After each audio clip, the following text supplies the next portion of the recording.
नमस्कार। आज हम एक ऐसे मंदिर की कहानी जानेंगे जो बार बार गिरा लेकिन कभी हारा नहीं। ये कहानी सिर्फ पत्थर और गारे की नहीं है, नहीं, ये तो उस अटूट विश्वास की दास्तां है जिसने इसे हर बार, हर हमले के बाद फिर से खड़ा कर दिया। तो चलिए सोमनाथ की इस कमाल की यात्रा को समझते हैं। तो एक सवाल उठता है, किसी जगह को असल में अजय क्या चीज बनाती है? क्या उसकी ऊंची दीवारें, या मजबूत पत्थर, या फिर लोगों का वो विश्वास जो हर तबाही के बाद भी उसे अपनी यादों में, अपनी प्रार्थनाओं में जिंदा रखता है? सोमनाथ की कहानी हमें इसी सवाल के बिल्कुल बीच में ले जाती है। ये कहानी है उस हिम्मत की, उस जज्बे की, जो हर चोट के बाद और भी मजबूत होकर उभरता है।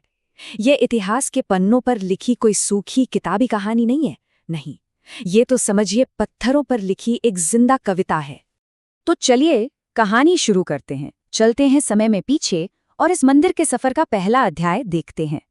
ये वो दौर था जब सोमनाथ सिर्फ एक पूजा की जगह नहीं, बल्कि एक ऐसा सिंबल, एक ऐसा प्रतीक बन रहा था जिसे आने वाली सदियों में बहुत कुछ झेलना था। तो सोमनाथ है क्या? असल में ये सिर्फ एक मंदिर है ही नहीं, ये एक सिंबल है, टूटने और फिर से उठ खड़े होने का, एक ऐसा साइकिल जो कभी खत्म ही नहीं हुआ। और इसकी कहानी एक बहुत बड़ी बात सिखाती है कि इमारतें तो गिर सकती हैं, लेकिन वो आइडिया, वो सोच, उसे कोई नहीं मिटा सकता। अब कहानी के उस हिस्से में चलते हैं जहां एक बड़ा ही दिलचस्प पैटर्न दिखता है, बार बार टूटना और फिर से बन जाना। ये एक ऐसा सिलसिला था जो सदियों तक, जी हां, सदियों तक चलता रहा। जरा इस टाइमलाइन पर नजर डालिए। देखिए, कहानी 1026 में गजनवी के हमले से शुरू तो होती है, पर वहां खत्म नहीं होती, बिल्कुल नहीं। देखिए कैसे मालवा के राजा भोज इसे दोबारा बनवाते हैं।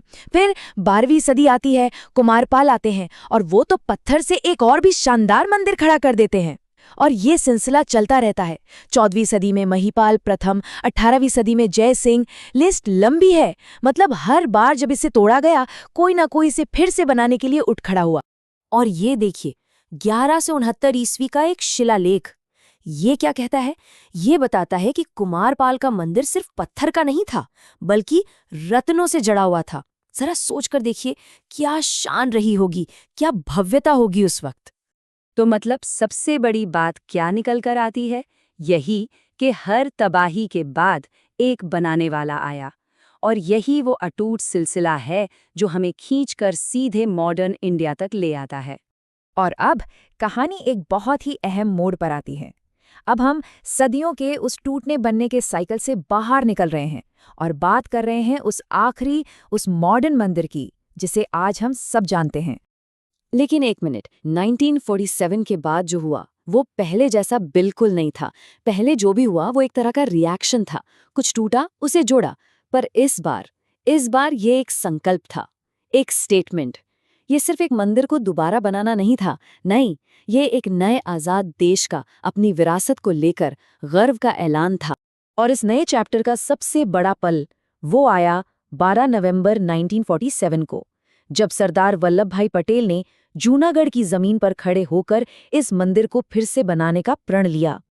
और बस इस प्रण के बाद काम बड़ी तेजी से आगे बढ़ा।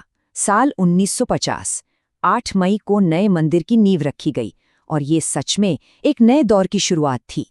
और फिर वो ऐतिहासिक दिन भी आया, 11 मई 1951। सोचिए, भारत के पहले राष्ट्रपति डॉक्टर राजेंद्र प्रसाद खुद वहां मौजूद थे ज्योतिर्लिंग की स्थापना के लिए। ये सदियों के इंतजार के बाद किसी सपने के सच होने जैसा था। तो इस पूरे महान काम के पीछे कौन कौन लोग थे? देखिए, संकल्प तो था सरदार पटेल का, लीडरशिप संभाली के.एम. मुंशी ने, और इसका जो खूबसूरत आर्किटेक्चर है चालुक्य स्टाइल का, उसे आकार दिया प्रभाशंकर भाई सोमपुरा ने। और हाँ, उस जमाने में इस पे करीब 25 लाख रुपए का खर्चा आया था। तो अब आते हैं आज पर। आखिर आज ये मंदिर किस चीज का प्रतीक है? क्या ये सिर्फ पत्थर की एक इमारत है? नहीं, ये उससे कहीं ज्यादा है। ये एक जिंदा विरासत है जो हमें एक बहुत लंबी, बहुत गहरी कहानी सुनाती है। तो इस पूरी कहानी से क्या बातें हमें याद रखनी है? पहली, कि सोमनाथ सिर्फ एक मंदिर नहीं बल्कि आस्था और हिम्मत का एक बहुत बड़ा प्रतीक है। दूसरी, ये करीब करीब 1000 साल तक चले टूटने बनने के साइकिल का अंत है। और सबसे जरूरी, ये इस बात का सबूत है कि एक कल्चरल स्पिरिट, एक सांस्कृतिक भावना, वो कभी मरती नहीं है। और आखिर में ये कहानी हमारे लिए एक बहुत गहरा सवाल छोड़ जाती है। जरा सोचिएगा इस पर कि अगर किसी इमारत को बार बार गिराकर बिल्कुल नया बना दिया जाए, तो क्या उसकी आत्मा, उसकी पहचान वही रहती है? सोमनाथ की कहानी हमें इसी सवाल पर सोचने को मजबूर करती है। जरूर सोचिए।